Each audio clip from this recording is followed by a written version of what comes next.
নমস্কার বন্ধুরা, সম্পাস ভ্যারাইটি ব্লগে আপনাদের সবাইকে স্বাগত। তাহলে চলুন আজ ভিডিওটি এখান থেকে শুরু করছি।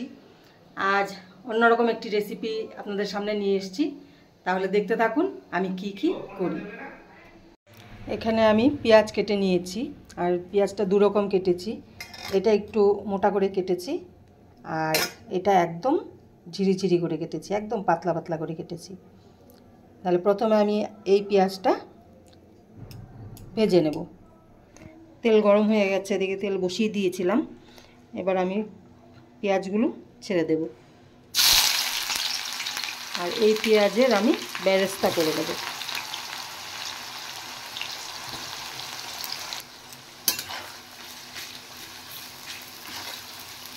পেঁয়াজটা একদম সরু করে পাতলা করে কাটা হয়েছে, তাড়াতাড়ি ফ্রাই হয়ে যাবে।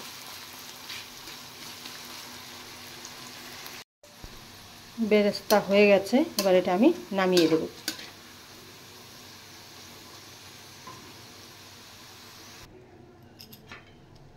বেরেস্তাগুলো একটু তেলের থেকে উঠিয়ে সাইড করে রেখেছি, তাহলে তেলটা ঝরে যাবে। নামিয়ে এবার ঠান্ডায় রেখে দেব, তাহলে একটু কুড়মুড়ে হবে বেরেস্তাগুলো। বেরেস্তা উঠিয়ে এবার আমি 4টে ডিম ভেজে নেব।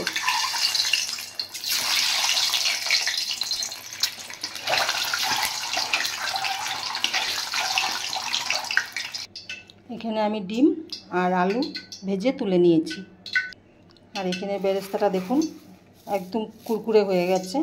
এবার এটা একটু আমি হাত দিয়ে একটু একটু ভেঙে দেব।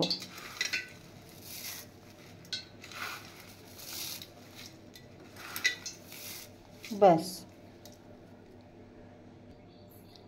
এই দেখুন আমি হালকা হালকা এগুলো ভেঙে দিয়েছি।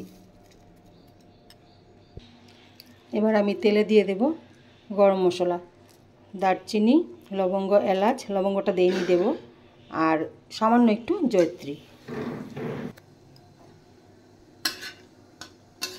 এবার আমি দিয়ে দেব 4টে তেজপাতা।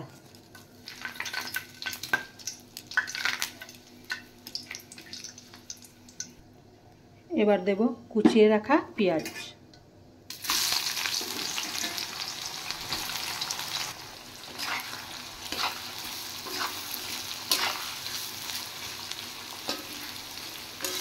পেঁয়াজগুলো হালকা ফ্রাই করে নেব।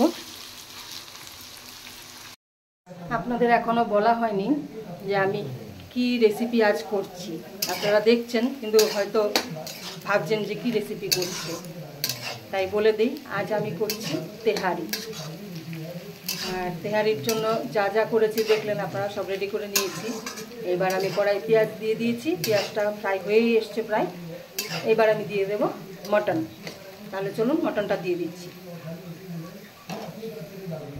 এখানে মটন আমি ধুয়ে একদম পুরো রেডি করে নিয়েছি, আর মটনের পিসগুলো দেখুন ছোট ছোট করেছি, একদম ছোট ছোট। আর তেহারিতে ছোট পিস দিলেই ভালো লাগে খেতে। আর আমার শ্বশুরমশাই মটন খায় না বলে শ্বশুরমশাইয়ের জন্য চিকেন নিয়েছি। তাহলে এবার মটনটা আমি দিয়ে দিচ্ছি।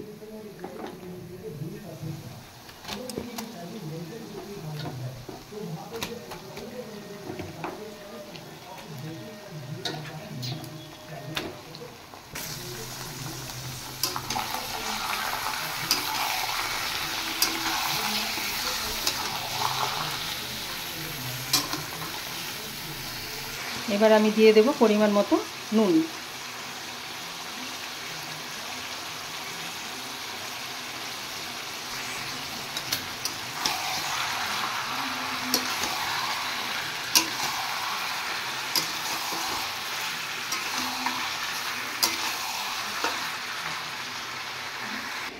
এখানে আমি একটা মশলা রেডি করে নিয়েছি।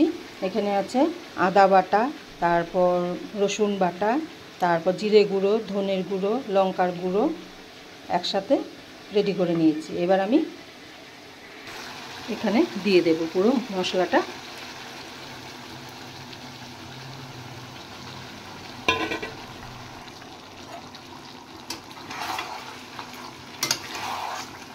এবার মটনটা আমি একটু ভালো করে কষিয়ে নেব।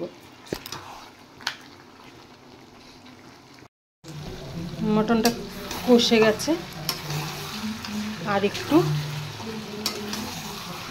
একটু কষিয়ে নেব।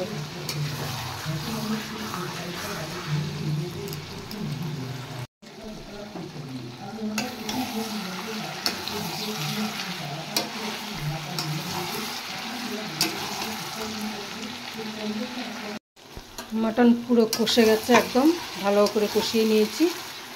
এবার আমি একটু জল দিয়ে ঢেকে দেব, সামান্য জল দেব, ব্যাস, আর দেব না। এবার ধিমি আঁচে আমি এটা বসিয়ে ঢেকে রেখে দেব।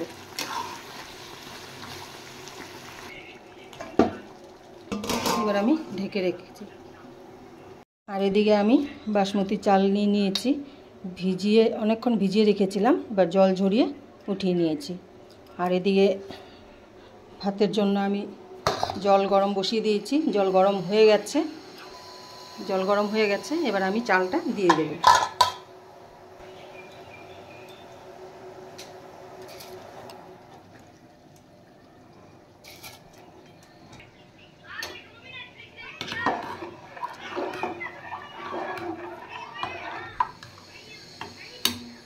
এবার আমি ভেজে রাখা আলুগুলো দিয়ে দেব। আর আলু আমি বেশি দেইনি, সবাই আলু খেতে চায় না, তাই আলুটা আমি কম করেই দিলাম। শুধু আলু খাবো। আর বিশেষ করে সত্যি আমার মেয়ের জন্য আমি আলু দেবো নাই ভেবেছিলাম, মেয়ে বলে না আলু দাও, আমি আলু খাবো, তাই আলুটা দিলাম। এদিকে ভাতটাও হয়ে গেছে, অফ করে দিয়েছি। চালটা কত বড় বড় দেখেছিস, অনেকটা বড় না? এই চালটা ভালো। এখানে মটনটাও রেডি, আমার কষানো হয়ে গেছে। আর মটনটা ভালো সেদ্ধ হয়েছে, যেহেতু আমি সামান্য জল দিয়ে ঢেকে রেখেছিলাম। এদিকে আমার রাইসটাও রেডি। রাইসটা আমি একটা বড় পাত্রে নিয়ে নিয়েছি ঢেলে। ভাতটা আমি একটু কমিয়ে হাফ করে নিয়েছি। এবার দিয়ে দেব ঘি। এবার ভাতটা ঘিয়ের সাথে মিশিয়ে নেওয়া হচ্ছে। এবার দেওয়া হচ্ছে বেরেস্তা।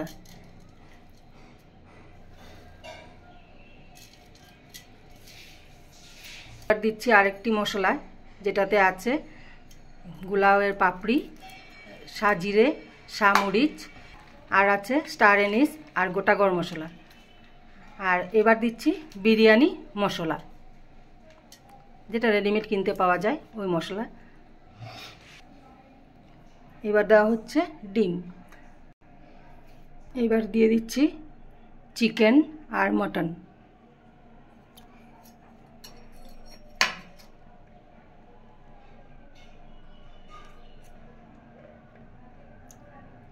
আলু দেওয়া হলো।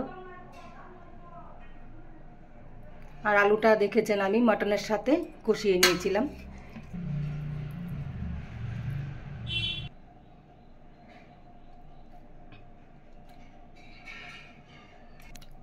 এবার আবার দিয়ে দেওয়া হবে রাইস। এবার আবার দেওয়া হচ্ছে ঘি, সেকেন্ড লেয়ার। এবার আর ওই মশলাটা দেওয়া হলো আবার। এবার দেওয়া হচ্ছে বিরিয়ানি মশলা। এবার দেওয়া হচ্ছে বেরেস্তা।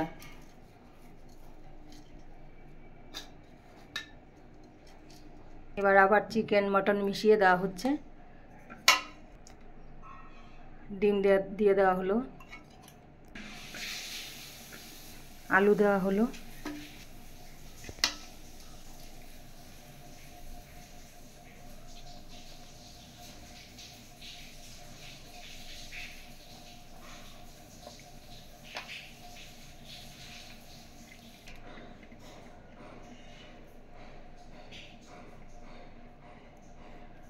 ওদিকটায় দাও, ওদিকটা বেশি পড়েনি একদম।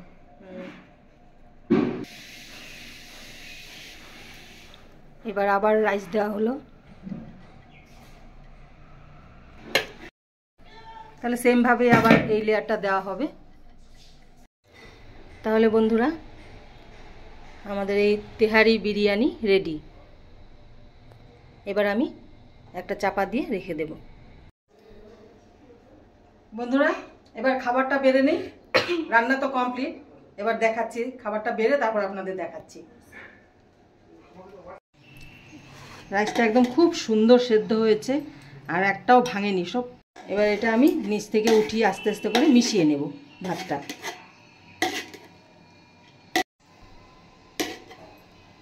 কালারটাও খুব সুন্দর এসছে দেখুন। রাইসটা বেড়ে নিয়েছি মেয়ের বাবার জন্য, আর এদিকে স্যালাড রেডি করে নিয়েছি, আর স্যালাডটা মেয়ের বাবা কেটে সাজিয়েছে। কেমন হয়েছে আপনারা কমেন্ট করে জানাবেন। আমার তো খুব সুন্দর লাগছে, খুব সুন্দর সাজিয়েছে। তাহলে বন্ধুরা মেয়ের বাবাকে খেতে দিয়ে এসেছি, এবার আমরা বসে পড়ব। আর এটা বানিয়েছি আজ আমি তেহারি বিরিয়ানি। এটা বাংলাদেশের অনেকেই এই খাবারটা খায়, আর তেহারি এটার নাম অ্যাকচুয়ালি।